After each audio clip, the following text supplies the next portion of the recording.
Alors, notre ordre du jour aujourd'hui appelle la présentation en public et le vote sur l'avis relatif au projet de contrat d'objectifs et de moyens, comme on dit, 2021-2023 de l'Agence pour l'enseignement français à l'étranger sur le rapport de notre spécialiste incontesté, M. Frédéric Petit. Alors, le Parlement a été saisi le 17 novembre dernier de ce projet de contrat en vertu de l'article 1 de la loi 2110-873 du 27 juillet 2010 sur l'action extérieure de l'État. Les projets de convention pluriannuelle définissant les objectifs et les moyens nécessaires à la mise en œuvre des missions des opérateurs extérieurs de l'État sont transmis avant leur signature aux commissions permanentes compétentes de l'Assemblée nationale et du Sénat. Ces commissions disposent d'un délai de 6 semaines pour formuler, si elles le souhaitent, un avis sur ces documents. Notre rapporteur Frédéric Petit, chargé de suivre les contrats d'objectifs et de moyens de l'AEFE, a souhaité pouvoir présenter un avis sur ce nouveau contrat, ce qui ne nous étonne pas parce qu'on sait qu'il connaît bien la matière et qu'il a toujours des idées sur la question. L'AEFE est au cœur de la diplomatie culturelle et d'influence française. Le dernier contrat soumis au Parlement était celui portant sur les années 2016 à 2018, qui a fait l'objet d'un avenant pour 2019, puis d'un autre avenant pour 2020. Le contrat dont nous sommes saisis était annoncé pour mars dernier, mais la crise sanitaire, dont manifestement nous ne sommes pas sortis, je ne sais pas si vous avez observé, a bousculé la préparation.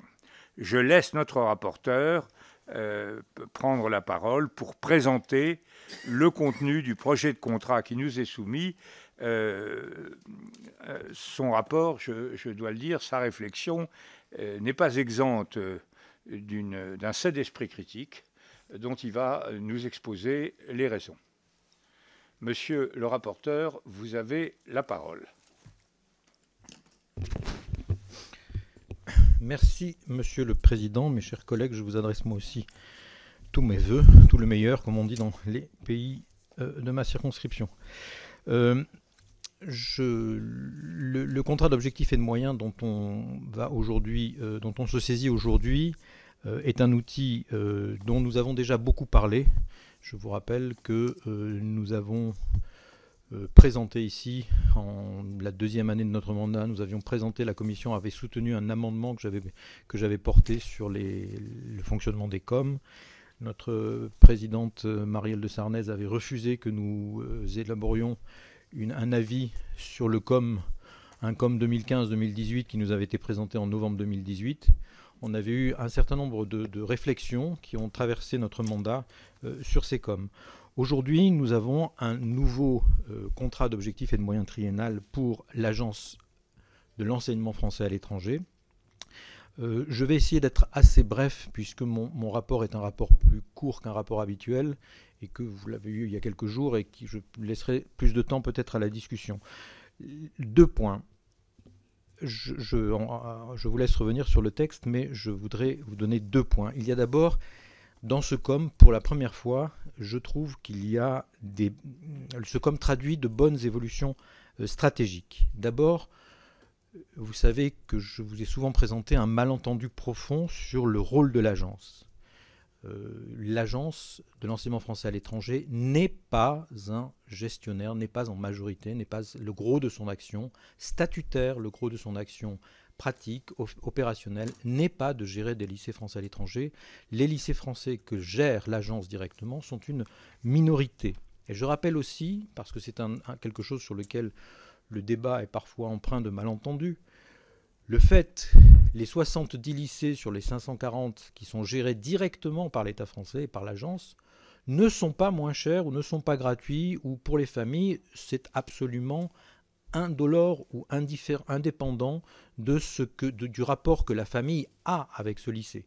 Un lycée EGD, comme on dit, en établissement géré directement, est parfois plus cher, parfois moins cher que beaucoup d'autres GD. Je le dis dans mon rapport, le coût d'un lycée français à l'étranger pour les familles est plus dépendant du niveau de vie du pays, plus dépendant de sa taille, plus dépendant de son histoire que dépendant de son statut.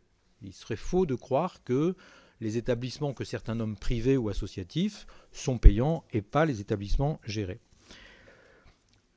Pourquoi je suis assez satisfait de la construction générale de ce COM? Parce qu'elle reprend, elle positionne l'agence enfin dans un certain nombre de rôles qui sont les siens. D'abord le rôle de colonne vertébrale. Le terme est cité, je crois que c'est ça, animer un réseau, c'est être la colonne vertébrale d'un réseau, quels que soient les statuts, et comprendre de la même manière que nous défendons tous ici la biodiversité, ou moi je défends la linguodiversité, pas parce que ça fait joli, mais parce que c'est des réserves pour l'avenir, eh bien il est important que notre réseau d'enseignement français à l'étranger soit multistatutaire. Parce qu'il y a des pays où il vaut mieux avoir tel statut, il y a des pays où il vaut mieux avoir tel statut. Et cette multiplicité est enfin reconnue. Et l'agence doit être la colonne vertébrale, doit être le lien, doit être le liant, et non pas avoir un espèce de mode complet avec une petite minorité qui travaille comme sous un certain statut et considérer que les autres statuts sont des modes dégradés. Voilà. Ce COM est aussi intéressant parce qu'il intègre la stratégie à 10 ans de doublement des effectifs. On pourra revenir dans la discussion, mais je trouve que c'est intéressant. Et je rappelle aussi que ce COM a été fait pendant la période de la crise sanitaire où notre représentation nationale a poussé à ce que le réseau ne soit pas abandonné et nous avons eu une aide exceptionnelle. Je rappelle aussi, parce que c'est jamais inutile, que pendant ce mandat, contrairement à ce que sortent certains collègues parlementaires, en particulier du Sénat, les moyens de l'agence ont été augmentés. Je le répète, de manière assez intense. Les 3 objectifs de ce COM sont assez simples. Ils correspondent à des objectifs de développement. C'est attirer de nouveaux publics. Nous sommes un réseau qui est unique au monde, je vous le rappelle. Nous sommes le plus gros réseau géré par un établissement public du monde. Nous sommes plus petits que le réseau américain ou que le réseau anglais, mais sous la forme que nous avons, nous sommes le plus gros. Il est très intéressant dans ce COM de voir enfin d'autres outils que le lycée français homologué apparaître dans une stratégie. Le label France Éducation, qui était quelque chose géré par l'agence, mais de manière un petit peu fortuite et parfois pas vraiment stratégique. Le label France Éducation, je vous rappelle que ce sont des lycées qui ne sont pas des lycées français, mais ce sont des lycées qui sont francophones généralement, ce sont des filières bilingues ou ce genre de choses, et qui ont une espèce de labellisation portée par la France qui dit, dans ce lycée, ce n'est pas un lycée français, c'est un lycée local, c'est un lycée de droit local, mais on a du bilinguisme, on a un certain nombre de valeurs, et nous lui confions un label France Éducation, ce qui permet de préparer un certain nombre de coopérations éducatives entre les pays. Et puis, ce COM reconnaît, ce que je dis moi depuis 4 ans, vous le savez, que le fonctionnement de l'agence n'est pas aujourd'hui complètement adapté à ses objectifs de développement. C'est un fonctionnement, l'organigramme vient d'être changé. On sent bien quand on analyse le fonctionnement de l'agence aujourd'hui que c'est plus, comment dire, un gros conseil d'administration de quelques lycées plutôt qu'un organisme de gestion d'un réseau et d'un développement. Il y a la direction du développement de l'agence de l'enseignement français à l'étranger à moins d'1 an, je crois. Elle n'existait pas auparavant. Voilà, j'ai quelques réserves par rapport à ce COM, vous les connaissez, c'est les mêmes réserves que j'ai eues au cours de ce mandat. Je crois que le COM est un outil intéressant, mais un outil qui est mal utilisé. D'abord, de manière un peu caricaturale dans ce COM, vous savez très bien que la partie moyen n'est pas vraiment détaillée. Je ne sais pas ce qui s'est passé en plus sur ce COM, mais manifestement, la négociation avec le ministère concerné, signataire des Finances, n'a pas été une négociation tout à fait achevée.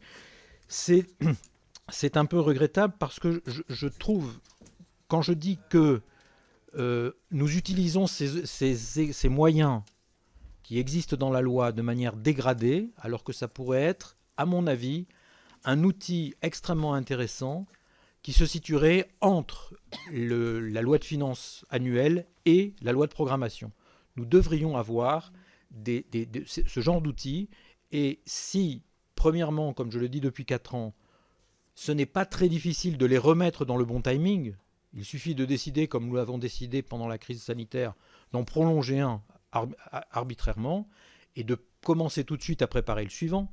Là, vous savez que je l'ai mis dans mon rapport, nous validons nous validons quasiment en 2022 un COM qui est censé annoncer ce qu'on va faire de 2021 à fin 2023.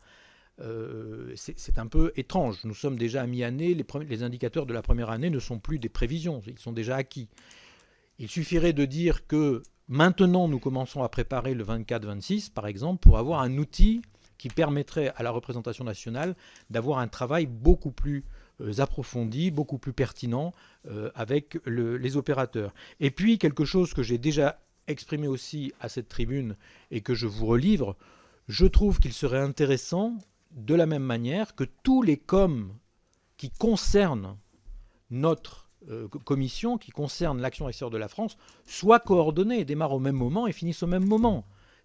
Regardez ce qui s'est passé, je regarde Alain, ce qui s'est passé avec France 4, qui a été un outil fondamental de la gestion de la crise par l'enseignement français à l'étranger. Donc on sent bien que si on avait Expertise France, le COM d'Expertise France, le COM de l'AFD, le COM de Campus France, le COM de l'AEFE, le COM de l'Institut français, le COM de France Média Monde, qui couvrent les mêmes périodes et qui fassent partie d'une négociation, le travail que nous ferions dans cette commission pour les préparer, si de plus nous les préparions en temps utile, serait un travail beaucoup, beaucoup plus intéressant et qui nous donnerait vraiment un outil de fonctionnement et de contrôle beaucoup plus intéressant. Pour ma part, je pense que le COM devrait être un outil de mandat. Ça devrait correspondre à un certain nombre à des mandats, ce qui permettrait à notre commission d'avoir un outil supplémentaire pour faire un travail pluriannuel. Je vais en rester là pour ma présentation. Je vais donner un dernier élément pour ouvrir un peu avant les questions. Je l'ai dit dans tous mes rapports, il n'y a pas que les opérateurs du ministère des Affaires étrangères qui sont concernés par l'enseignement français à l'étranger ou par la culture à l'étranger. Vous savez que nous avons un certain nombre de croisements avec des opérateurs de l'éducation nationale, France Éducation Internationale, avec le ministère de la Culture. Le ministère de la Culture est tutelle de l'Institut français. Donc je crois aussi que nous avons des questions à nous poser sur la coordination et où se situe la frontière de ce qui doit être vraiment sous tutelle de la Commission des Affaires étrangères et du ministère des Affaires étrangères parce que cela concerne l'action de la France dans le monde et ce qui doit être d'une internationalisation d'un certain nombre de ministères. Vous savez que c'est l'histoire d'Expertise France qui a, je trouve, trouvé un partage des eaux le plus intéressant et le plus efficace. Et je crois qu'il faudrait aussi que nous menions cette réflexion. Monsieur le Président, j'ai terminé. Merci infiniment, Monsieur le rapporteur, de ce rapport très, très nuancé. Vous dites à la fois votre approbation d'ensemble et des observations critiques qui sont vraiment très précieuses. La parole est maintenant aux représentants des groupes. Est-ce que c'est M. Mbaye qui doit parler pour La République En Marche? Est-ce qu'il est en... Bon, alors il va passer son tour, on lui donnera la parole, ou on donnera la parole à un autre représentant de son groupe s'il n'est pas au rendez-vous. Et je donne tout de suite la parole à Michel Herbillon pour le groupe Les Républicains. Oui, merci beaucoup, Monsieur le Président. Je voudrais remercier notre rapporteur, Frédéric Petit, qui connaît bien ces sujets et avec qui j'ai travaillé de nombreuses fois, et notamment pendant la crise sanitaire, sur ces questions. Son rapport est, il le dit lui-même, vous le redites à l'instant, Monsieur le Président, équilibré, mais il y a quand même beaucoup de critiques et de questions qui me paraissent quand même fondamentales et sur lesquelles il conviendrait absolument que nous puissions avancer. Parce que cela fait longtemps, et bien avant cette mandature, que nous déplorons le fait qu'on nous soumette souvent des contrats d'objectifs et de moyens alors qu'ils ont déjà démarré ou alors qu'ils sont presque en situation d'être terminés. Et je trouve qu'il conviendrait que nous fassions de manière forte à l'occasion de l'examen de ce COM, une recommandation émanant de la Commission des Affaires étrangères, afin que l'on sorte de cette situation qui consiste à ce que la représentation nationale, en l'occurrence notre commission, examine des choses qui sont en cours ou qui sont en voie d'être terminées.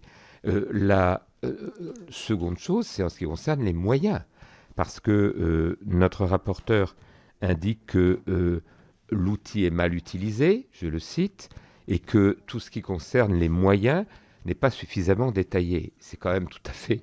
on peut déplorer que dans un contrat d'objectifs et moyens, la partie moyens ne soit pas détaillée, alors que ça devrait être un élément essentiel de l'examen auquel nous procédons.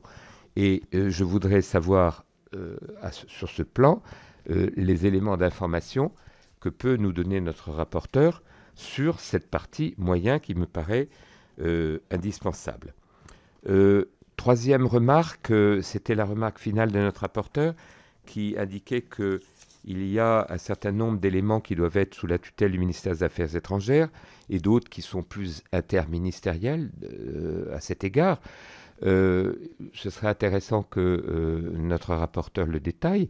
Et je fais une remarque, une observation, que je ne sais pas quel est votre sentiment, le sentiment de la Commission et le sentiment de notre rapporteur, sur le fait qu'il y a eu un changement de tutelle ministérielle à l'occasion du départ de M. Griset et de l'élargissement du périmètre de Jean-Baptiste Lemoyne, qui est désormais, alors qu'il est chargé de la francophonie, chargé du tourisme, etc., il est toujours chargé, a priori, de l'influence de la France à l'étranger, en tout cas dans une partie de son périmètre ministériel, mais il n'est plus du tout rattaché au ministère des Affaires étrangères et au ministère des Affaires européennes et étrangères, mais il est maintenant rattaché au ministère des Finances. C'est un changement qui pose quand même question, en tout cas qui mérite que l'on s'interroge en ce qui concerne l'influence de la France à l'étranger, dont le ministre Jean-Yves Le Drian rappelait, et le président de la République, que c'était un des éléments clés, prioritaires de la politique étrangère de la France. Et je le dis d'autant plus que le ministre a récemment présenté la feuille de route de la diplomatie d'influence. Et enfin, je voudrais demander à Frédéric, à notre rapporteur, j'ai raison de le regarder. Vous avez raison, regardez l'heure. Mon silence vous impressionne. Et je voudrais demander à Frédéric, pardon, qui nous donne davantage d'informations en ce qui concerne ce label France Éducation, qui me paraît intéressant, là aussi, pour, à côté des lycées français, d'avoir des lycées bilingues ou des lycées francophones. Je voudrais savoir combien il y en a et quel est le développement qu'on peut attendre de ce label. Je vous remercie, monsieur le député. Est-ce que En Marche a clarifié ça? Oui, je suis là, monsieur le Président. Oui, je ne vous avais pas vu. Allez-y, monsieur. Merci, monsieur le Président. Ma priorité n'était que temporaire. Oui, bien sûr. On a compris pourquoi Absolument. vous avez parlé un peu plus longtemps que d'habitude. C'était tout à fait, Michel Herbillon pour passer a le raison. relais à monsieur Mbaye. On vous connaît, monsieur Herbillon. Merci. Non, je ne vais pas vous emmerder. Ça risque pas. Vous inquiétez pas, Jean-Luc. Non, c'est pas dans mon ADN, ça. C'est pas dans mon ADN. Merci, monsieur le Président, et désolé de ce léger retard, mais je voudrais d'abord profiter pour présenter mes voeux à nos collègues, à vous-même, monsieur le Président, en gageant que cette année soit peut-être une année meilleure, avec un espoir retrouvé d'une solidarité et d'un partage pour tous. Ceci étant, merci à monsieur le rapporteur, à notre collègue Frédéric Petit. Je voudrais d'abord, au nom du groupe La République En Marche, saluer la qualité de son travail en amont de l'examen pour notre commission. Lui dire que nous sommes évidemment, concernant cet avis, le groupe La République En Marche l'accompagnera, votera en faveur, mais je voudrais souligner peut-être quelques points et permettez-moi, monsieur le rapporteur, de peut-être, puisque nous parlons de français, d'enseignement du français à l'étranger, permettez-moi peut-être de vous parler du cas du projet de l'école française européenne à Taïwan. Je ne sais pas si vous en avez entendu parler, un dispositif qui est assez innovant et qui, pour le coup, présente un certain nombre de problématiques sur lesquelles nous avons été alertés. Et je pense que si ma collègue Anne Gente était là, elle vous en parlerait bien mieux que moi. Mais c'était en lisant votre rapport et en parcourant un petit peu ce que prévoit ce contrat d'objectifs et de moyens, mais venu à l'esprit cette question du projet LIFT à Taïwan, qui est un projet assez intéressant d'une école française, enfin d'une école, oui, européenne, d'une école européenne à Taïwan. Vous dire aussi que nous sommes convaincus, comme vous, que la diversité qui caractérise le réseau de l'AEFE constitue une véritable force qu'il convient certainement de mettre à profit afin de toucher davantage de cibles et plus particulièrement les enfants français qui résident à l'étranger et qui sont encore trop peu scolarisés dans ces établissements homologués. Et c'est pour ça que je vous parle de ce projet LIFT à Taïwan.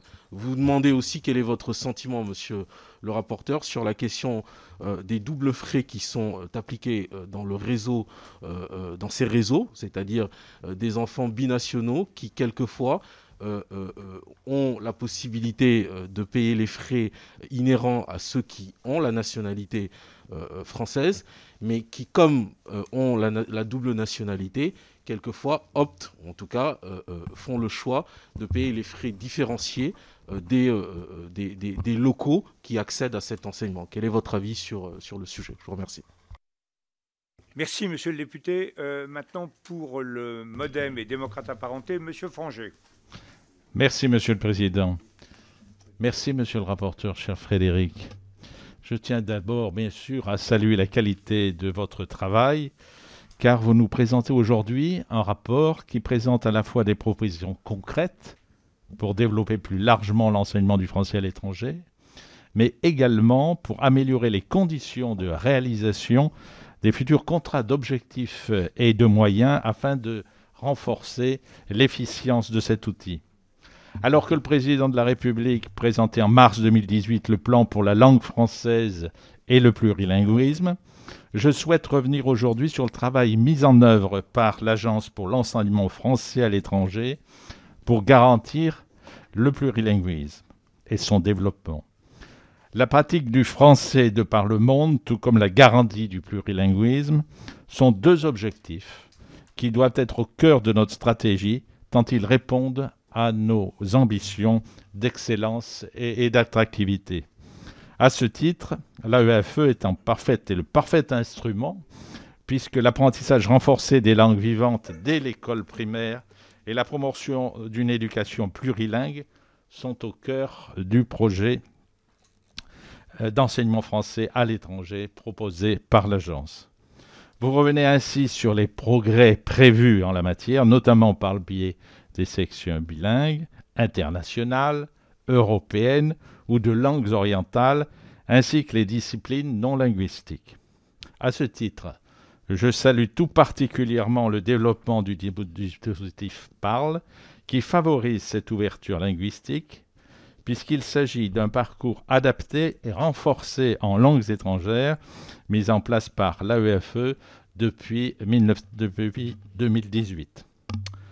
Le déploiement continu du label France Éducation va également dans le bon sens, puisqu'il constitue un véritable vecteur de promotion du plurilinguisme. Alors que nous savons que l'apprentissage des langues étrangères s'avère plus facile lorsqu'il intervient dès le plus jeune âge, je voulais, cher Frédéric, vous interroger sur le parcours mis en œuvre dès la maternelle par l'AEFE pour favoriser l'apprentissage du plurilinguisme. Merci à toi. Merci, monsieur le député. Pour les socialistes apparentés, monsieur Alain David. Alain, c'est à vous.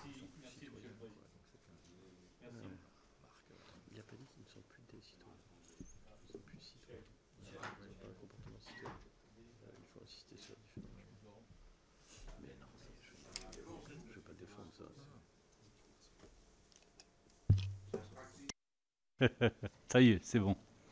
Merci, Monsieur le Président.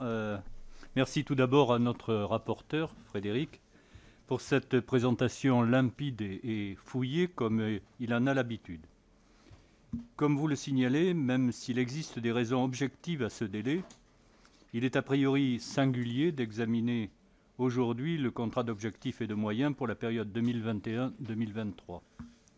Je ne peux donc qu'aller dans votre sens lorsque vous suggérez que les prochains COM devraient être présentés au Parlement de façon anticipée, de façon cohérente, au moins par secteur, celui de la EAFE avec ceux de l'Institut français, de Campus France ou d'Expertise France. Vous avez rappelé le rôle du réseau des quelques 545 établissements homologués, 69 en gestion directe, 154 conventionnés et 324 partenaires. Pour l'accompagnement des enfants français établis hors de France, c'est effectivement la base, mais aussi pour le rayonnement de la langue et la culture française. C'est un sujet que nous évoquons régulièrement dans la Commission en évoquant le fameux soft power, la diplomatie d'influence. Je ferai le parallèle avec un autre outil majeur d'influence qu'est France Média Monde. C'est malheureusement souvent le cas. Les grandes ambitions ne sont pas traduites en efforts sonnants et trébuchants dans les coms. Ainsi, j'ai constaté avec désarroi que l'essentiel de la maîtrise des coûts dans le schéma d'emploi 2018-2020 était principalement dû au nombre important de postes d'enseignants résidents non pourvus. En matière d'éducation, en France comme à l'étranger, la réduction du nombre d'enseignants n'est pas le meilleur moyen de l'excellence. Malgré ces constatations, qui, je l'espère, seront partagées sur tous les bancs, nous voterons votre rapport et le COM 2021-2023. Merci. Je vous remercie, Monsieur le député. Pour agir ensemble, Monsieur Mjid El Guerrab. Merci, Monsieur le Président. Merci, chers collègues. Maintenant que Samantha nous a quittés, tu es le monsieur École française à l'étranger, cher Frédéric. Merci beaucoup parce que ce rapport relatif au COM entre l'État et l'AEFE pour la période 2021-2023 arrive au milieu, finalement, de cette période et donc qu'on puisse enfin pouvoir en discuter et puis en débattre, je pense que c'est une bonne chose. Ce COM, vous l'avez présenté, s'articule autour de 10 objectifs stratégiques déclinés en 28 objectifs opérationnels, évalués au travers de 20 indicateurs. L'ensemble est mis au service de la croissance d'un réseau qui est l'un des fleurons de la diplomatie culturelle de la France et l'un de ses principaux atouts en termes d'influence, comme l'a encore présenté le ministre de l'Europe et des Affaires étrangères, Jean-Yves Le Drian, le 14 décembre dernier, dans la feuille de route de l'influence française à travers le monde.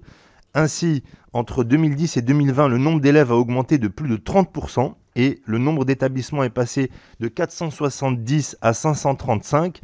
En 2021, on compte 543 établissements homologués par le ministère de l'Éducation nationale, de la jeunesse et des sports, dont 67 établissements en gestion directe, qui sont des services finalement déconcentrés de l'agence, et 159 établissements conventionnés, 317 établissements partenaires. Ces établissements scolarisent 375 000 élèves.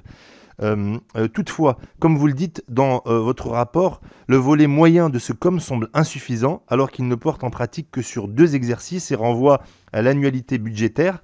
Or, l'agence a besoin de prévisibilité s'agissant de l'évolution de sa subvention pour charges de service public, programme 185, et des aides à la scolarité, programme 151.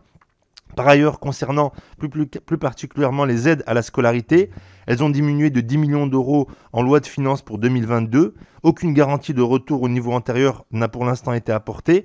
La croissance du réseau nécessite pourtant une augmentation de l'enveloppe des bourses.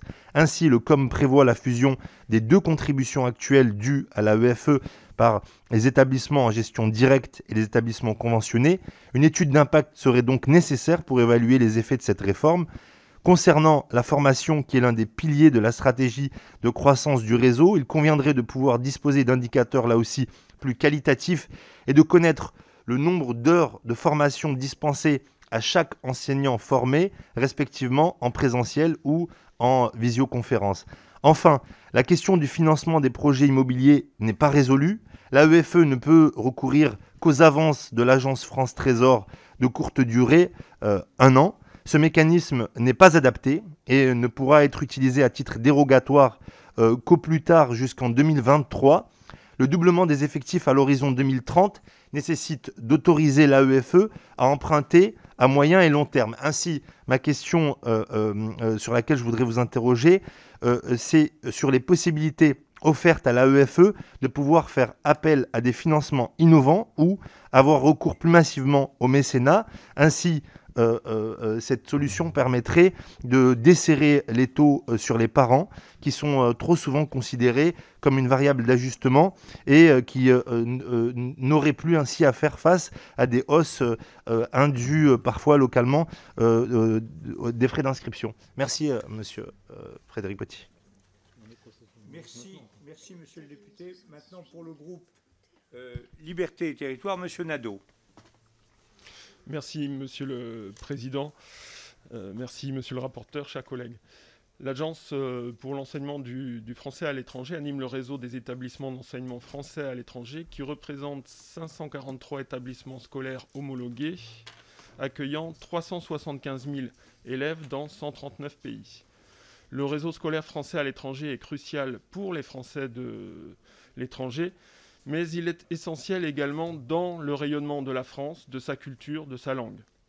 Nécessaire aussi pour le partage et l'échange des savoirs de par le monde. Nous sommes à l'heure des bilans plutôt qu'à l'examen de contrats d'objectifs. Lors de son discours du 20 mars 2018 à l'Institut de France sur l'ambition pour la langue française et le plurilinguisme, le président de la République avait donné un objectif de doublement des effectifs scolarisés à l'enseignement français à l'étranger d'ici à 2030. Cela représente un accueil de 700 000 élèves au total. 4 ans après ce discours, nous ne sommes pas sur la bonne trajectoire. Ce contrat d'objectifs et de moyens 2021-2023 a pour objet de répondre à cette annonce par 28 objectifs opérationnels concrets. Notre groupe salue pleinement cet objectif ambitieux. Toutefois, les modalités de réalisation de cet objectif nous interrogent. En effet, les moyens manquent considérablement, avec notamment une baisse des effectifs enseignants de 512 équivalents temps plein supprimés sur la période 2017-2020. Concernant le budget, il est en baisse de 9 millions d'euros au PLF 2022 par rapport à la loi de finances 2021, principalement dû à une baisse des bourses scolaires à hauteur de 10 millions d'euros en 2022. Les bourses sont pourtant essentielles pour nombre d'élèves et absolument nécessaires pour la croissance du réseau. Aucune garantie à un retour des bourses à un niveau tel qu'il était auparavant n'est proposée dans ce contrat. Dans ce contexte, nous voyons difficilement comment le gouvernement souhaite tenir son objectif de doublement des effectifs et nous le regrettons. À l'heure des bilans même, nous le déplorons. Merci, monsieur le député de la Haute-Garonne. Pour la France insoumise, le président Mélenchon.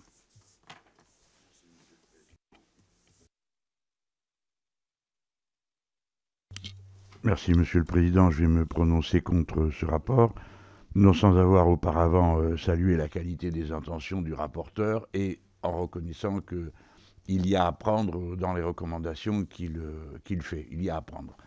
Mais je veux manifester mon opposition à la stratégie qui est celle du gouvernement, qui était déjà d'ailleurs celle du précédent gouvernement, qui n'était guère plus méritant à cet égard. D'une manière générale, les moyens que nous dédions à notre présence à l'étranger sont en baisse et le MAE est le ministère qui a le plus été frappé. Là, nous ne sommes pas directement dans l'ère de compétence du MAE, mais ça participe du même état d'esprit. Tous les indicateurs symboliques qui sont affichés sont des indicateurs de retrait. J'en veux pour preuve la dernière rumeur qui circule sur la fermeture de la Maison de la France à Rio de Janeiro, qui est une institution qui regroupait d'une manière assez miraculeuse dans un même bâtiment les services d'enseignement, les services consulaires, un théâtre, etc. Et on entend dire qu'on fermerait ça. Partout, c'est la consternation devant ce recul de la France. J'ajoute que, pour ma part, j'aurais quelques règles. Premièrement, l'enseignement des jeunes gens français à l'étranger doit être gratuit comme il est en France. Point numéro 1. Et c'est de ce côté que doit se diriger toute notre énergie, et spécialement pour les binationaux, parce que ce sont ceux qui sont souvent le plus mis dans une situation de contradiction. Deuxièmement, le développement de l'enseignement du français est une contribution, non pas seulement au prestige de la France, mais à la vivacité de la francophonie, qui doit être un axe, à mes yeux, un axe stratégique, non seulement de la puissance française, entendue au sens intellectuel, mais du collectif humain que va représenter à la fin du siècle 700 millions de personnes qui devraient parler le français. Entre nous, chers collègues, il n'y a pas 700 millions, il n'y a pas aujourd'hui 300 millions de personnes qui parlent réellement le français, parce que partout, nos moyens ont reculé, et la pratique de la langue française, qui s'était pratiquement imposée dans certains pays comme langue de contact et même langue de partage, là où il y avait plusieurs langues nationales, est en recul, et je le déplore. Voilà pourquoi je vais voter contre ce rapport, collègue Petit, tout en saluant votre dévouement à cette cause, mais parce que je n'y retrouve pas ce que je crois essentiel. Je veux aussi au passage saluer le dévouement absolument extraordinaire de toutes les personnes qui se dévouent à la propagation de la langue française et de la culture de la francophonie. Et je redis devant vous, profitant de la circonstance, mon indignation devant le fait que M. Mario Vargas Llosa, qui n'a jamais écrit une ligne en français et qui se contente de le parler dans les bistrots parisiens, ait été élu à l'Académie française, tandis que tant de magnifiques auteurs francophones de toute l'Afrique et des Amériques y auraient eu 1000 fois plus leur place que lui.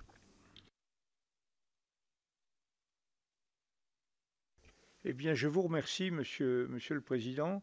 La parole maintenant pour la gauche démocrate et républicaine, c'est à Monsieur Jean-Paul Lecoq. Monsieur le député du Havre, c'est à vous. Merci, Monsieur le Président.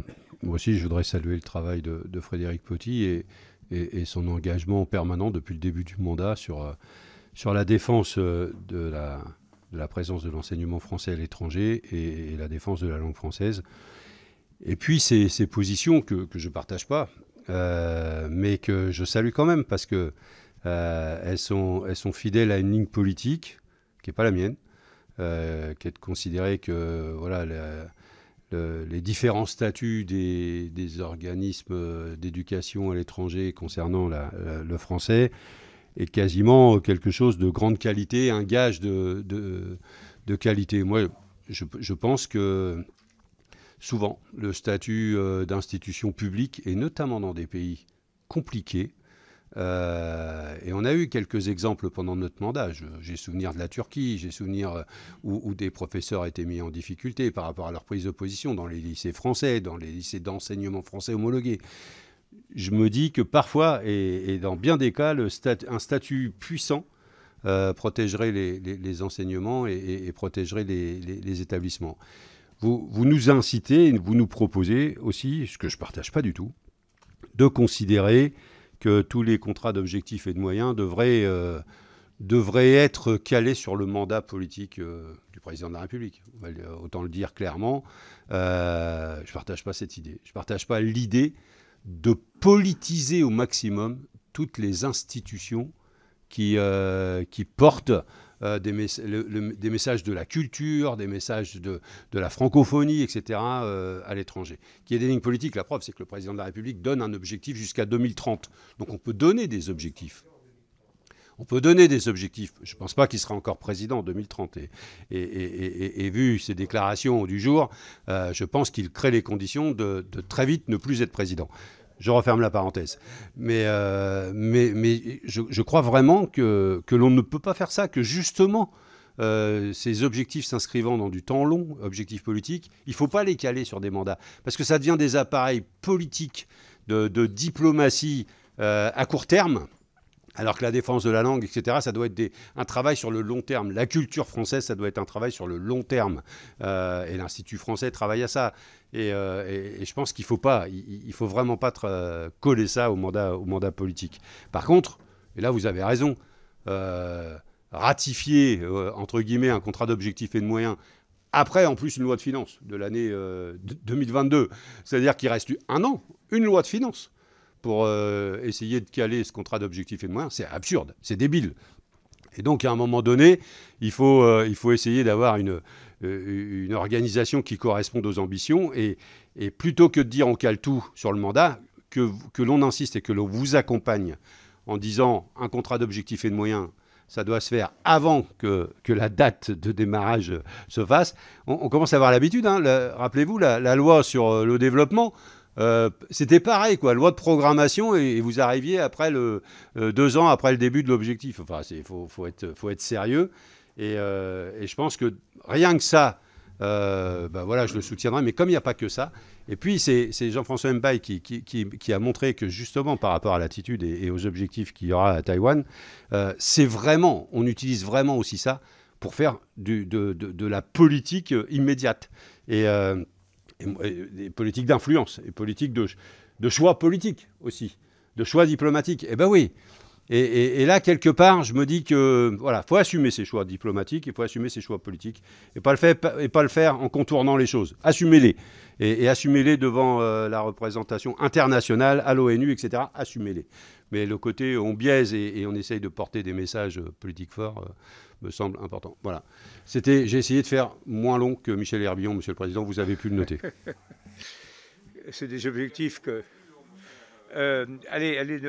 Bon, j'ai un seul orateur particulier qui est M. Fuchs, mais avant de lui donner, on va donc le raccrocher au wagon des représentants des groupes, mais avant quand même, je vais demander au rapporteur de répondre à M. Mélenchon, qui a une obligation impérieuse. De présentation des textes de loi pour la niche, ça tombe en même temps. Oui, il est...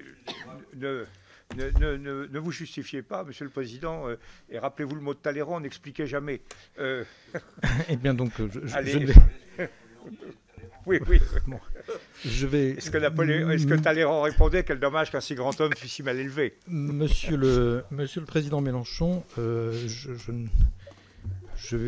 n'aime pas ce terme de niche, donc je ne vais pas faire de jeu de mots avec.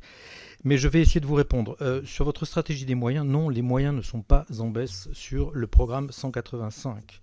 J'aurais des remarques à faire aussi à notre collègue Nadeau. Non, c'est faux. Je veux bien admettre qu'il soit insuffisant, je veux bien qu'on le critique, mais c'est complètement faux. Les moyens du 185 et les moyens de la l'AEFE ont été augmentés de manière significative en base récurrente. Donc, essayons d'éviter d'avoir ce genre de remarques. Voilà. C'est de façon en base et récurrente depuis 3 ans. Point terminé, c'est comme ça, c'est dans les chiffres. On passe de 383 à 419. C'est tout simple et c'est acquis chaque année. Le problème de la Maison de France à Rio, de la même manière que l'école de Taïwan, je suis pas... Voilà, je vous réponds dans la journée. La LIFT, j'ai entendu parler. Hein, la Maison de Rio, je crois que je sais à quoi vous faites allusion. Je n'ai pas les éléments. Je vous invite... Ce qui m'empêche de répondre maintenant aux débottés, c'est le problème des statuts. Il faut que je vérifie que je ne fais pas d'erreur sur les statuts. Il y a énormément de statuts différents. Donc je suis sûr que la Maison de Rio n'est pas un institut français géré par l'État. Donc c'est un peu particulier. Et je vais y revenir dans mon explication au président Mélenchon. Monsieur le Président, la gratuité à l'étranger est impossible. Et non seulement elle est impossible, mais je crois qu'elle ne correspond pas à ce que nous voulons faire.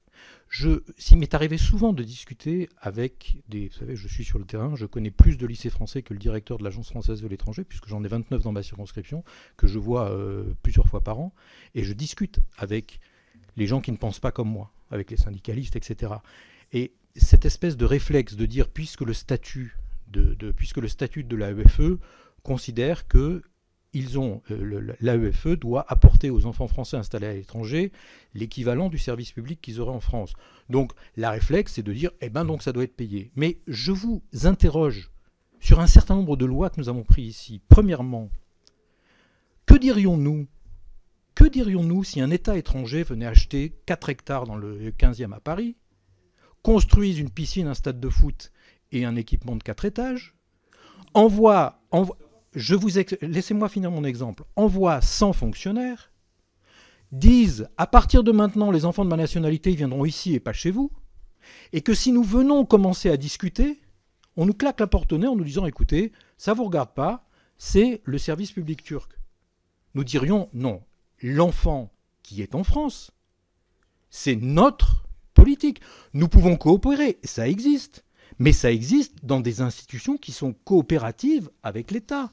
Je vous assure que les établissements français à l'étranger, qui sont gérés directement par l'agence, je regarde mon collègue qui en a beaucoup dans son pays, ne sont pas dans cet état d'esprit de façon traditionnelle, pour être diplomatique. Ils commencent à le faire. Mais il y a dans les 70 établissements gérés directement par l'agence, je rappelle que c'est une minorité, c'est 10%. Et ça a toujours été 10%. Ça n'a jamais été une politique. Les lycées français à l'étranger n'ont jamais été, dans leur immense majorité, n'ont jamais été des établissements publics français. C'est très rare, c'est très exceptionnel. Okay, et c'est souvent gratuit dans ces cas-là. C'est déjà gratuit. Le lycée de Berlin, il est gratuit. Voilà. Oui, mais c'est pas à cause de nous qu'il est gratuit. Il est gratuit parce qu'il est payé par le Sénat de Berlin.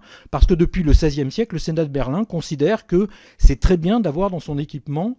C'est un accord entre nous et le Sénat français et le Sénat de Berlin. Et donc c'est très bien. Mais ça, évidemment, il faut le faire. Mais c'est compliqué, on le fait avec des gens. Je vous signale quand même que...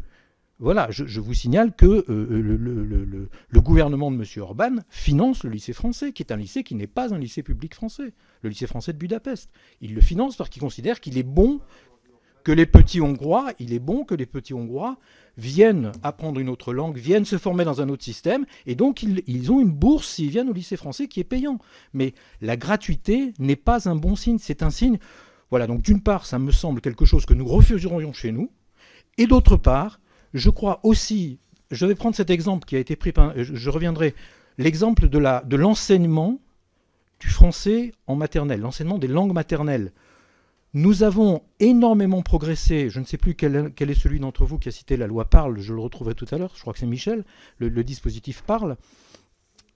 L'agence a énormément progressé sur cette idée fausse du départ, qui était de dire le français, c'est le français ou rien, et on s'était bien aperçu qu'il était stupide d'essayer de scolariser un enfant en Afrique, à 4 ans, à 5 ans, en commençant par lui dire avec toute la force, excusez-moi, mais un peu néocolonialisatrice, de lui dire « tes parents ne parlent pas la bonne langue ».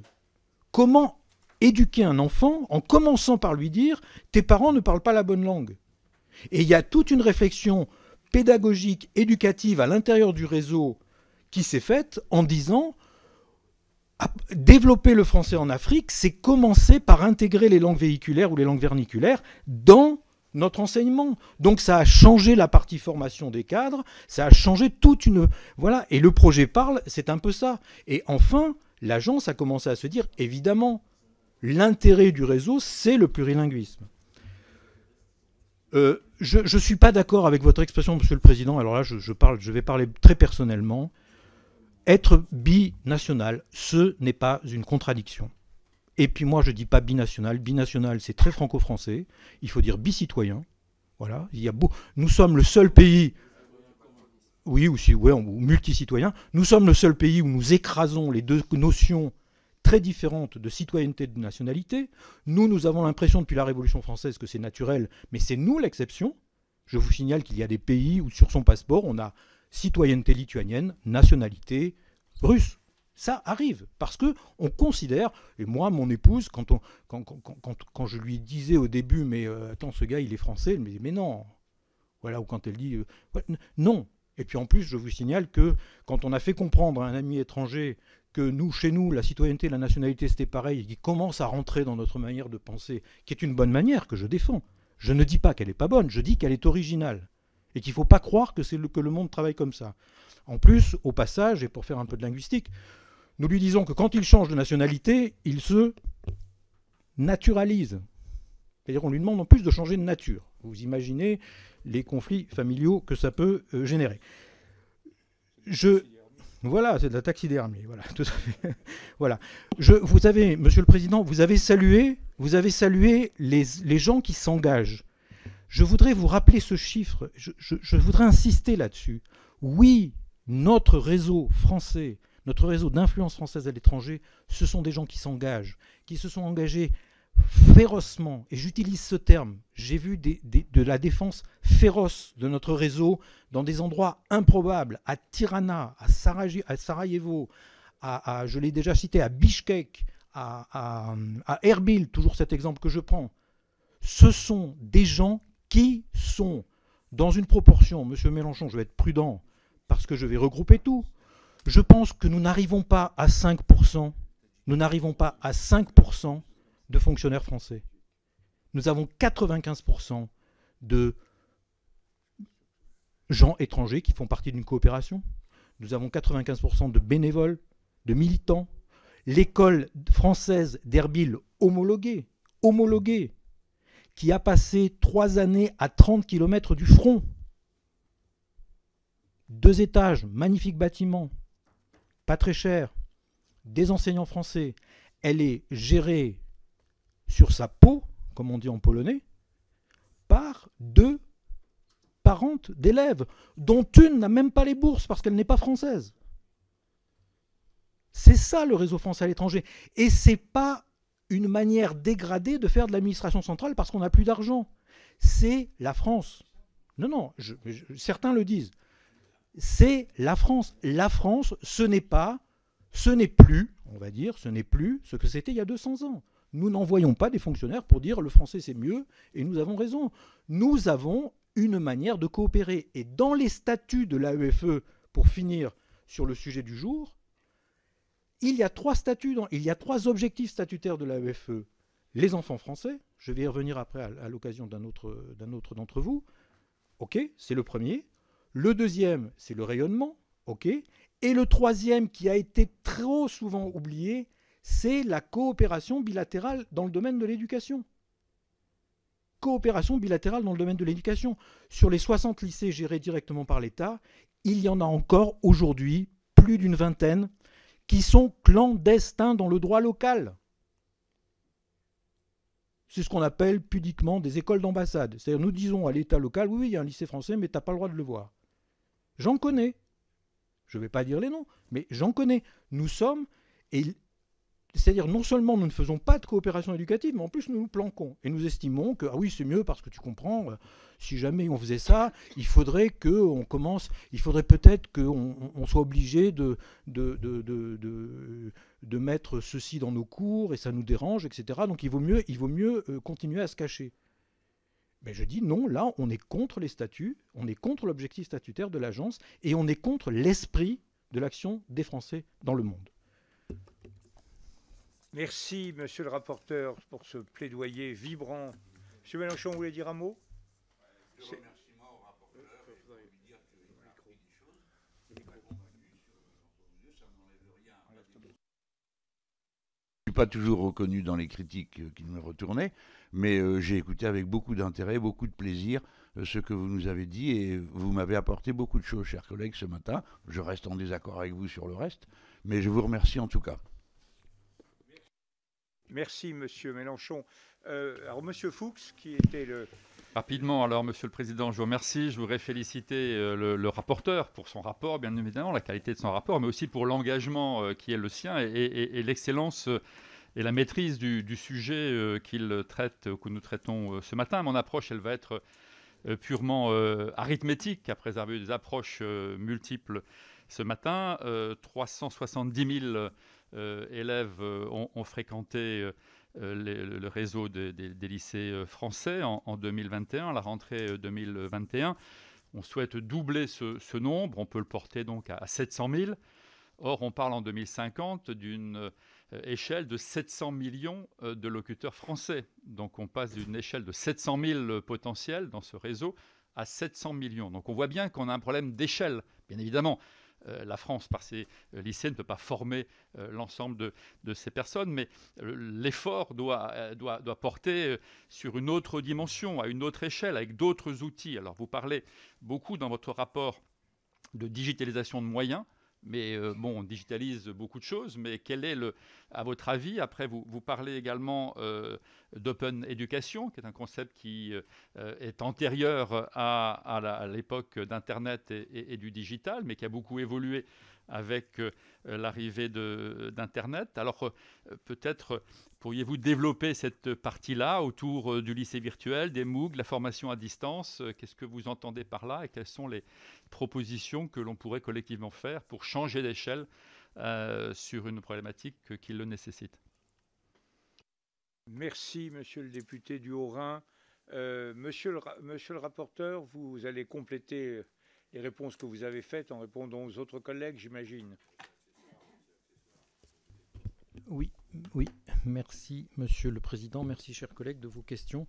Je vous avoue que j'ai eu des moments où je me suis moins bien senti que ce matin. Je trouve que la manière dont nous débattons est assez intéressante et enrichissante. Grâce à vous, monsieur le rapporteur. Non, grâce à nous tous, je crois.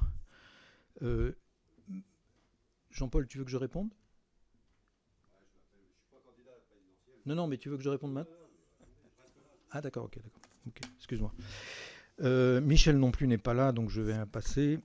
Jean-François, donc sur Taïwan, je pense que je crois que je connais le projet. Je vérifierai mes informations parce que je n'ai pas envie de raconter des bêtises. En tout cas, ce qui est sûr, c'est que là où il y a une très grosse marge de progression dans l'organisation de l'agence, j'ai parlé d'organigramme, ce qui est pour moi à faire progresser et ce qui fera que l'agence va gagner et va mettre cette espèce de machine en route pour se développer, c'est que ces projets jusqu'à présent étaient subis. C'est-à-dire, si je fais une photographie sur l'organigramme de l'agence il y a 5 ans, nous avons un service, un espèce de service de guichet qui aide les gens qui veulent faire un lycée français. Donc si on veut faire un lycée français, si ça me prend par la tête, je téléphone et j'ai des gens qui m'aident. Ok ? Or, un projet aussi intéressant que celui-là, européen, si j'ai bonne mémoire, c'est pas que la France qui est à l'origine, hein, voilà, bon, un projet très intéressant. Ok ? Il devrait avoir été, enfin, on a tous fait ici, beaucoup d'entre nous ont fait ce qu'on appelle du développement, etc. Il devrait avoir été anticipé. On parlait des lycées bilingues, ça ne devrait pas être uniquement si vous voulez faire un lycée français, vous devez remplir le formulaire 27 bis, et quand vous l'aurez fait, on verra, vous payerez ça, et puis on verra dans un an. Ça devrait être une partie des moyens qui sont à l'agence, qu'il y a des antennes partout. Je suggérais dans mes débats avec l'agence que ça soit régionalisé, parce qu'on ne va pas développer de la même manière en Afrique qu'à Taïwan. On ne va pas chercher les mêmes réseaux, on ne va pas chercher les mêmes outils de financement, etc. etc. Donc, ce qui est sûr, c'est que à partir de cet exemple, il y en a beaucoup d'autres. Hein. Il y a l'exemple du Moyen-Orient, il y a l'exemple de l'Afrique. Évidemment, nous devons... l'agence doit repenser l'affectation de ses ressources. C'est quand même 270 personnes, place de Catalogne. Hein, le nouveau service qui est en train de faire la nouvelle direction du développement, qui n'est pas encore tout à fait fonctionnelle aujourd'hui, c'est quand même 52 personnes, je crois. Hein, donc 52 personnes bien formées à Paris, ça peut anticiper ce genre de nécessité, anticiper ce genre de besoin. Et c'est ça un peu qui nous manque. Je continue. Frais différenciés, je répète, sur 540 lycées, pour 450 lycées, ça ne nous regarde pas. Ce n'est pas ici qu'on va décider combien on paye, qui paye, etc. Il y a des lycées qui ont fait des tarifs différenciés. Il y a des lycées qui font même des tarifs différenciés. Moi, j'étais dans un lycée français, enfin mes filles ont été dans un lycée français, qui faisait un tarif différencié suivant qu'on était pris en charge par son entreprise ou pas. Non, c'est pas pareil, mais c'est une décision locale qui s'adapte à un certain nombre de choses. Il y a des lycées qui ont un système, il y a des lycées, ça existe, hein, parce que c'est de la gestion locale. C'est de la décision locale. Ce ne sont pas des lycées EGD, ça. Non. Vas-y. Pardon. Ça influe sur l'équilibre économique et financier de la structure. Parce que quand on est binational et qu'on a la possibilité de payer moins cher en faisant valoir sa nationalité locale plutôt que sa nationalité, par exemple, française, ça pèse sur l'équilibre économique et financier de la structure en elle-même. C'est ça que je veux dire. Mais la responsabilité de cette structure, c'est-à-dire l'investisseur, le gestionnaire, est un gestionnaire qui n'est pas un gestionnaire, qui n'est pas l'État français ni l'agence. Donc qui assume ses responsabilités. Moi, j'ai vu aussi des lycées qui ont changé leur idée, qui ont été pendant un moment, qui ont fait un moment des tarifs comme ça. Il y a la fameuse règle qui arrive assez souvent du 3e enfant ou du 4e enfant, etc. Ce sont des responsabilités que nous devons laisser aux gens qui gèrent, parce que ce sont eux qui prennent les risques. Je reprends un lycée que je connais bien, qui est le lycée de Budapest. L'association des parents d'élèves du lycée de Budapest est gestionnaire. maître d'œuvre et maître d'ouvrage d'un investissement de 10 millions qu'ils ont fait en 3 ans il y a quelques années. Et c'est un beau lycée, physiquement. Ils sont propriétaires, maître d'œuvre, maître d'ouvrage. Ce sont des parents qui bossent le lundi matin et qui arrêtent le vendredi soir. Eh bien, on ne peut pas aller leur dire vous devez faire ci ou vous devez faire ça. Alors on a l'homologation qui nous permet de faire ça. Un lycée qui dirait je prends que les garçons, je ne prends pas les filles, il perd son homologation. Voilà, c'est cet outil qui nous permet d'avancer. Voilà. Après, je crois que ce que je voulais dire, l'image qu'on pourrait retenir et de ce que je voulais dire sur la gestion et par rapport au lift, la diversité des statuts, ce n'est pas le chaos. Un gestionnaire de réseau, c'est quelqu'un qui fait de la diversité du statut un outil positif. Hein, comme quand on parle de biodiversité, etc. Donc je ne dis pas, il faut qu'il y ait plus on est de fous, plus on rit. Je dis, nous devons utiliser la diversité des statuts pour s'adapter à chaque situation et aller vers les objectifs que nous nous fixons. Michel est revenu, donc je vais revenir. Michel Herbillon. Non, mais voilà.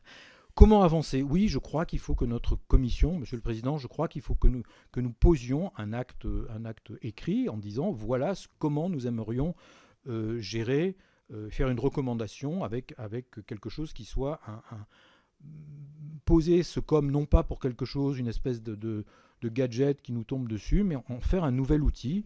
Je prends le point, Jean-Paul, je prends le point de ne pas politiser. J'avoue que ça m'a fait réfléchir, je suis d'accord, pas politiser. Moi, j'avais plutôt en tête le mandat de notre commission, pas le mandat présidentiel. Oui, c'est le même, ça peut changer quand même, mais c'était de façon à ce que cette commission soit associée de façon un peu suivie. Mais je suis d'accord avec toi qu'il y aurait dans l'idée que j'ai proposée tout à l'heure, il pourrait y avoir un danger de politiser des choses dont je suis tout à fait d'accord avec toi, qu'elles ne doivent pas être politisées, qu'elles sont, comme je l'ai dit tout à l'heure au président Mélenchon, elles sont un peu la France éternelle. Michel, donc diverses, oui. Les moyens n'ont pas été détaillés et tu m'as demandé qu'est-ce que j'en pensais, pourquoi. Alors je vais essayer, c'est une réponse individuelle, une réponse personnelle, hein, très personnelle. Je pense d'abord qu'il y a, Jean-Paul l'avait cité aussi, il y a la règle LOLF qui fait que, la règle des finances, c'est-à-dire qui fait que nous ne sommes pas dans une loi de programmation, déjà dans une loi de programmation c'est compliqué, et tout le monde est un peu tétanisé, à la fois, je dirais, des deux côtés de la palissade, hein, des deux côtés de la barrière, c'est-à-dire à la fois Bercy, à la fois l'autre, en disant, bon, peut-être qu'il ne faut pas qu'on leur en demande trop parce qu'ils vont nous faire un truc qui vont nous ressortir au prochain budget, et les autres disant, il ne faut pas qu'on leur en donne trop parce que sinon, ils vont nous demander, on ne pourra plus revenir au prochain budget. Donc il y a certainement quelque chose que dans notre déclaration, nous devrions dégoupiller en disant, c'est un outil.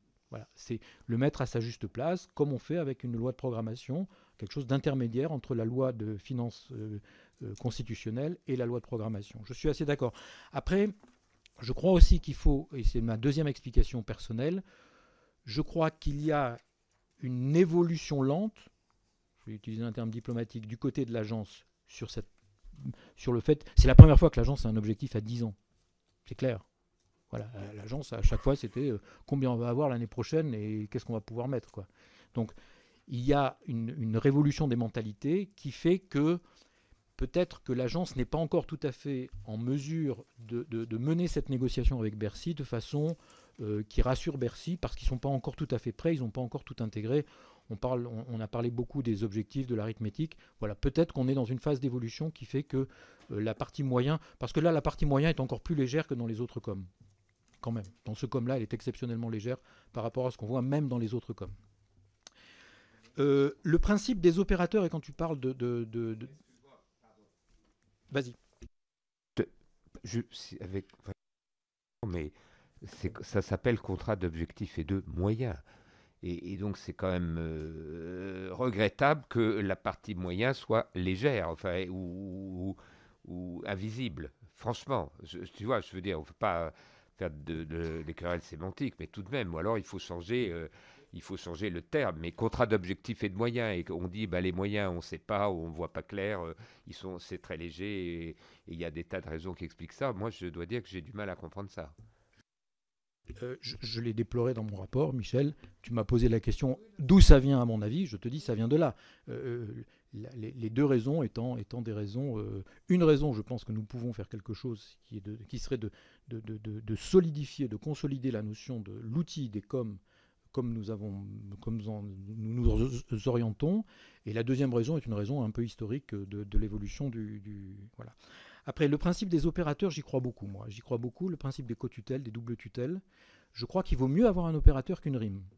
Voilà. Je pense que c'est plus compliqué, un peu plus rigide après, mais je crois que c'est dans l'esprit de ce qu'a fait la LOLF il y a 10 ans, et que c'est intéressant de dire, puisque nous ne pouvons pas agir, que nous allons créer ces interfaces qui sont des outils d'État, mais un peu séparés. Je crois que c'est moins usine à gaz qu'une rime.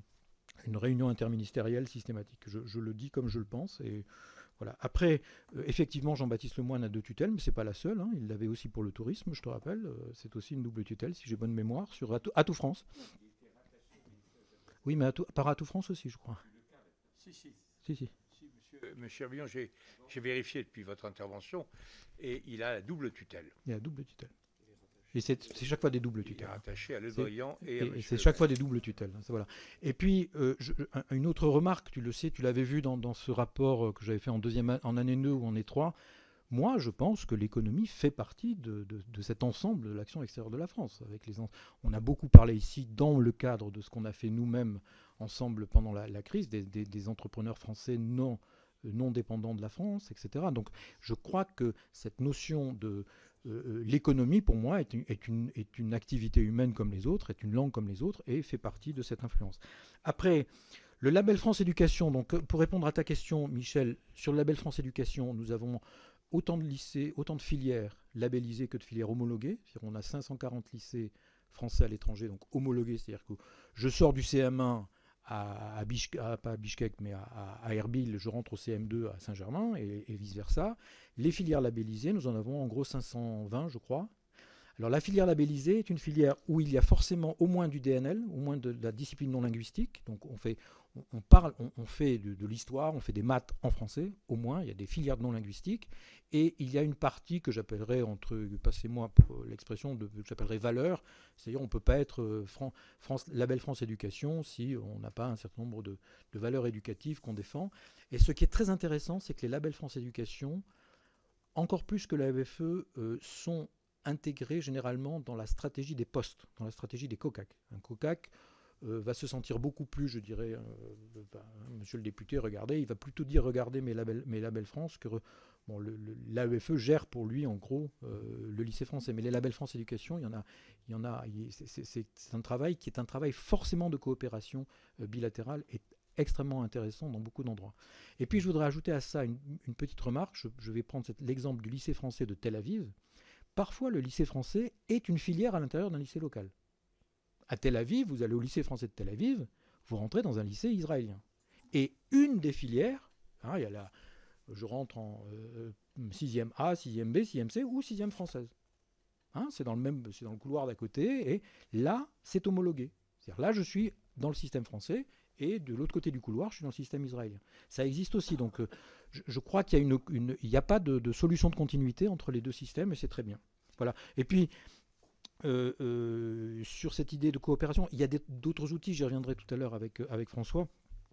Fédération internationale des profs de français, coût pour l'État français, je crois que c'est 80 000 euros de subvention, 80 000 euros de subvention annuelle, et nous avons là un outil qui rassemble, qui gère, qui coordonne, je crois que c'est de l'ordre de 80 000 profs de français dans le monde. Donc c'est des profs de français des systèmes locaux. Okay, mais nous avons un travail de coopération avec eux et un outil. Alors évidemment, il y a le CNED, je le dis dans mon rapport, le CNED est dans les lycées français aujourd'hui. Pourquoi on n'arrive pas à faire que ces deux opérateurs se rejoignent et travaillent ensemble, ou France Éducation Internationale? C'est un peu surprenant. Je vais essayer d'accélérer, Monsieur le Président. C'est une bonne idée. Michel, merci. Donc, sur le plurilinguisme, on en a beaucoup parlé. Vous savez que j'ai un très bon multilinguiste au Caire qui disait qu'on ne parle pas une langue, on l'habite. Voilà, donc je pense que comme on habite une ville, donc plus on parle de langue, plus on a une expérience intéressante. Que Que veut dire le bilinguisme dans une famille? C'est un sujet qui est très citoyen aujourd'hui, ça, qui se développe dans le monde. Nous avons organisé, un de mes collègues du MoDem a organisé une réunion à ce point. Il a eu 300 personnes qui sont venues parce que ce sont des gens qui vivent le bilinguisme, le plurilinguisme à l'intérieur de leur famille, qui ont envie de savoir qu'est-ce que ça veut dire sur le plan éducatif. Il y a des recherches qui sont faites. Donc oui, le bilinguisme, le plurilinguisme, voilà, le président de la République avait dit un jour, la francophonie, c'est le plurilinguisme, et j'y crois beaucoup. Nous avons parlé de parle. Sur les langues maternelles, j'en ai parlé dans la réponse au président Mélenchon, donc je vais passer. Alain, tout à fait d'accord avec toi sur les périodes, nous en avons parlé. Je reviens sur un chiffre que je n'ai pas donné parce qu'il est peu connu. On parle que l'AEFE répond aux besoins des enfants français dans le monde. Or, les enfants français dans le monde, c'est à peu près 1 demi-million. C'est 450 000 sans doute. Il n'y en a que 120 000 qui vont dans les lycées français. Et sans doute pour des raisons économiques, il doit en manquer entre 5 000 et 10 000. Mais la réponse de l'enseignement français, du maintien avec l'enseignement français, du maintien avec la France des 350 000 autres enfants, elle ne passera jamais par le réseau des lycées français à l'étranger. On ne va jamais se donner comme obligation nationale d'avoir un lycée tous les 200 km dans le monde.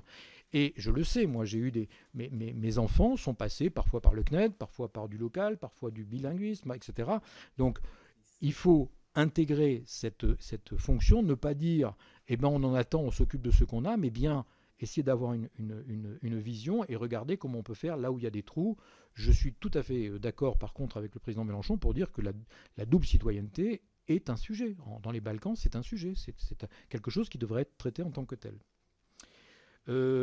Alain, sur les baisses de résidence, ça ne veut pas dire baisse de professeurs. C'est du transfert. C'est du transfert de statut, généralement. Il faut savoir quand même, dans le réseau, nous avons 5000 résidents. Le nombre de professeurs qui enseignent dans le réseau, c'est de l'ordre de 35 000, 40 000. C'est ce que je disais tout à l'heure dans ma réponse au président Mélenchon sur l'ensemble des activités. Donc, quand on dit on a enlevé un professeur, ça veut dire il n'a plus le statut de résident, parce que par exemple, c'est peut-être pas normal qu'il y ait 85% de résidents à Vienne et moins à Bamako. C'est plus à Bamako que c'est compliqué de ne pas envoyer un expatrié. Donc voilà, c'est plutôt des transferts comme ça. Mais c'est vrai qu'on réduit des postes de résidents, mais ça ne veut pas dire que physiquement l'enseignant n'est plus là. Et c'est parfois le même.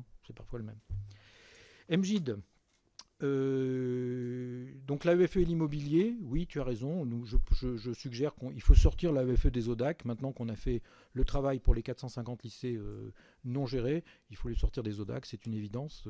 Voilà. Par contre, ça concerne elle ne gère qu'un petit nombre de lycées. Et je te remercie d'avoir également cité la feuille de route. Je crois effectivement que la feuille de route, même si on trouve que c'est dommage qu'elle arrive aussi tard dans le mandat, mais il ne faut pas le lier à la politique, comme a dit Jean-Paul, donc c'est très bien. Je crois que la feuille de route fait partie de cet état d'esprit que j'essayais de revendiquer. Voilà. Sébastien, si, je crois qu'on est réunis pour voir le COM. Donc voyons le COM, c'est pas parce qu'on est en fin de mandat qu'on ne doit pas faire notre travail. Donc c'est un contrat d'objectifs en moyen que nous voyons aujourd'hui.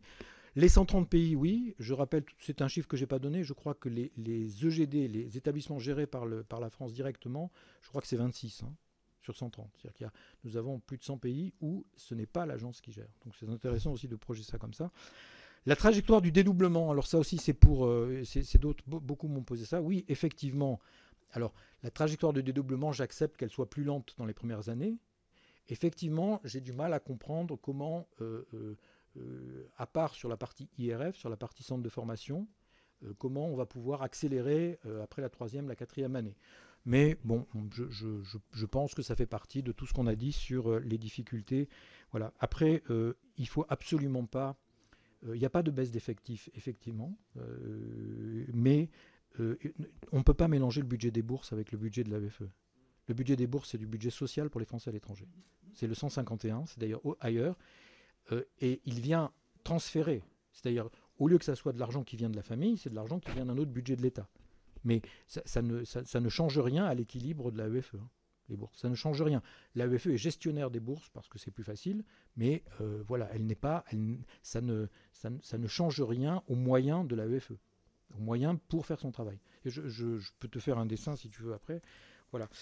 Jean-Paul, j'ai parlé d'inversion de la question, j'en ai pas. Je prends le point. Bon, Jean-Paul, je crois que je t'ai répondu à la fois sur l'institution publique. Aussi, une remarque, Jean-Paul, quand tu dis l'institution publique est nécessaire dans certains pays, oui, elle est nécessaire dans certains pays. Je te signale que dans les 26 pays où nous sommes institution publique, il y a des pays comme l'Espagne, comme l'Autriche, comme l'Allemagne. Peut-être que là, on pourrait faire autrement, quoi. C'est pas là que c'est principal. Et par contre, des pays où on est, j'ai dit tout à l'heure, le Kurdistan irakien, il n'y a pas grand monde qui a envie d'y aller. Pour savoir si dans les valeurs de toutes nos institutions, de tous les lycées, la mixité fait partie des valeurs. Oui, la mixité est un des critères. Enfin, ce que j'appelle fille-garçon, c'est un critère d'homologation. Alors, ça existe.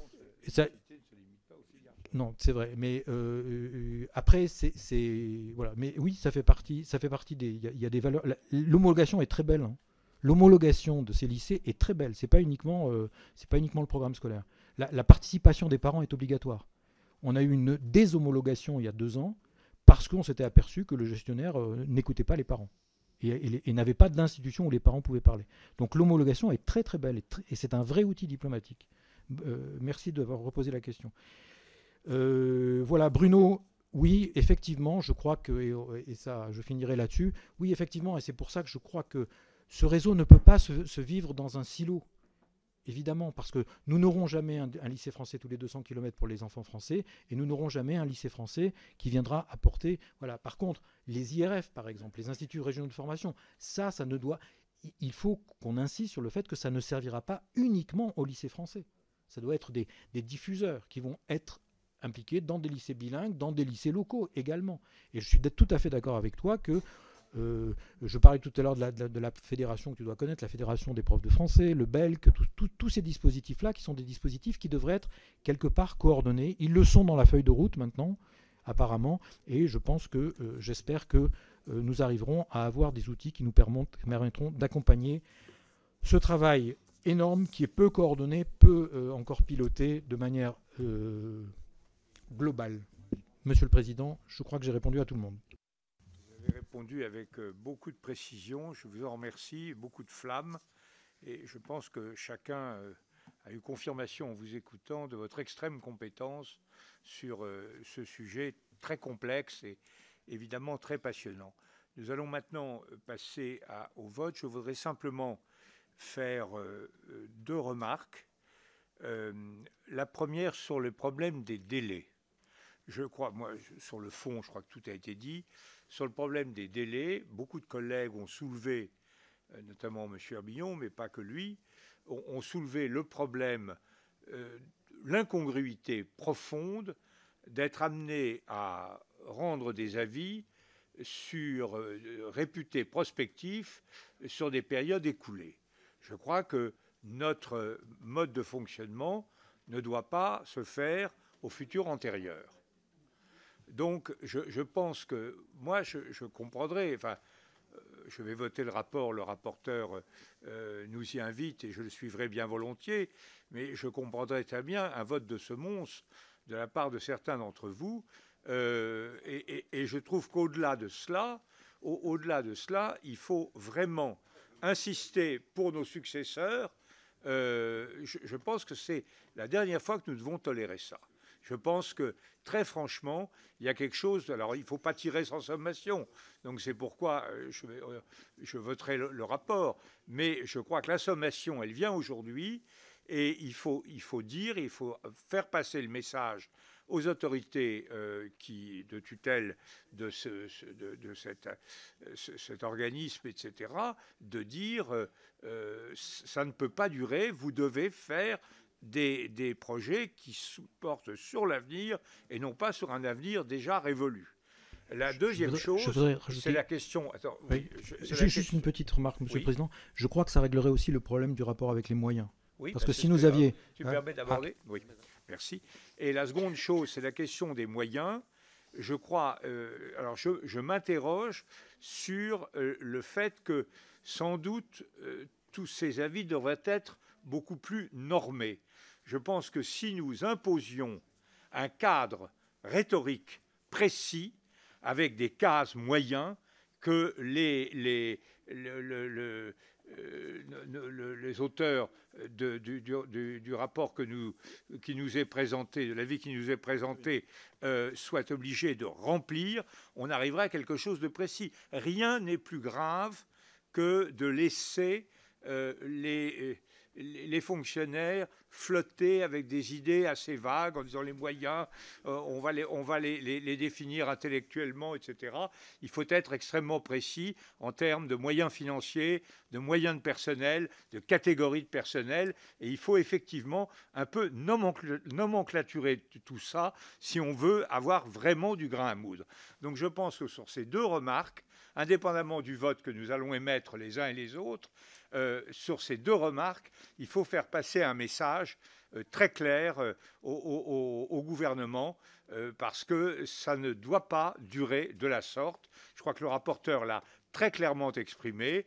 Sur le fond, bien sûr, tout le monde discute et la discussion a été très riche, mais là, il y a deux choses sur lesquelles, je crois, nous pouvons tous nous entendre et défendre les prérogatives de notre commission et d'un Parlement qui ne doit pas être une chambre d'enregistrement de décisions déjà non seulement prises, mais exécutées.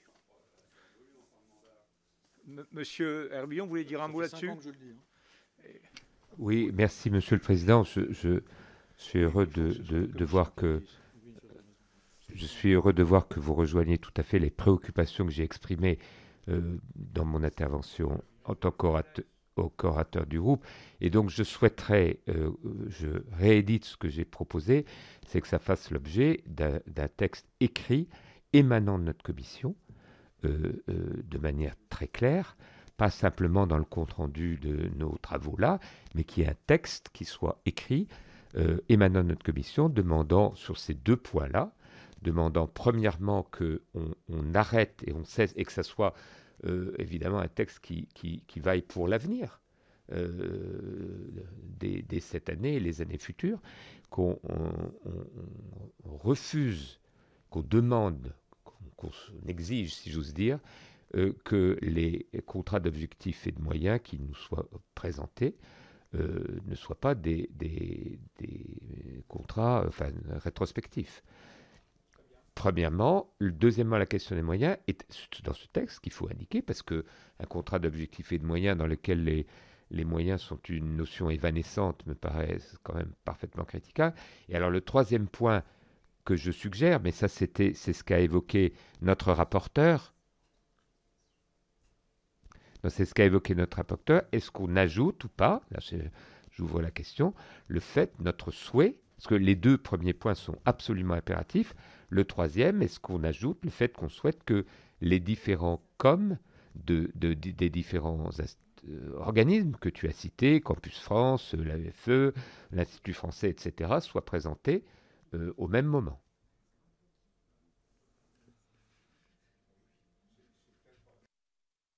C'est un peu compliqué. Je pense qu'il faut s'en tenir plutôt à ce stade aux deux points. La réflexion mérite d'être poursuivie sur le troisième. Alors, écoutez, on va faire comme ça, si vous en êtes d'accord. Je suggère que le rapporteur nous prépare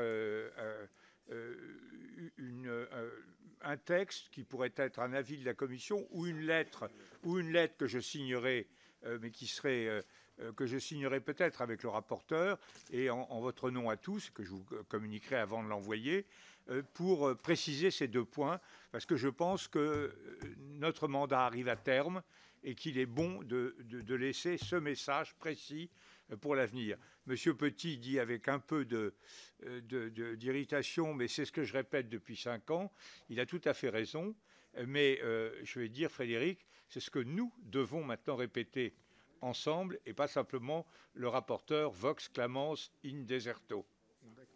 Voilà. Bon, alors maintenant nous allons passer, si vous voulez bien, si vous ne voulez pas, ça sera la même chose. Nous allons passer au...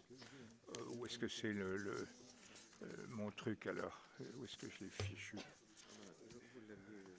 Oui. D'accord, c'est ça. Oui, alors maintenant je vais mettre aux voix l'avis de la Commission sur le projet de COM, de contrat d'objectifs et de moyens 2021-2023 de l'AEFE. Qui est pour donner un avis favorable à la signature du projet de contrat?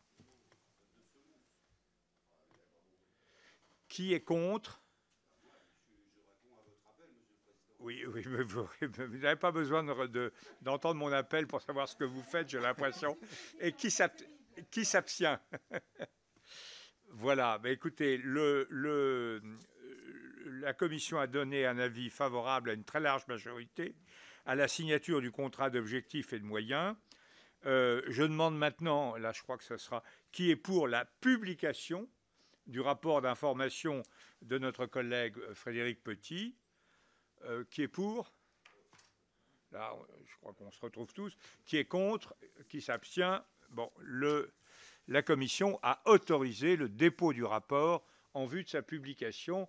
Monsieur le rapporteur, vous voyez la différence entre les deux votes, c'est toute la différence qu'il y a entre une opinion politique et l'approbation personnelle que vous donnent nos collègues. Je vous remercie tous.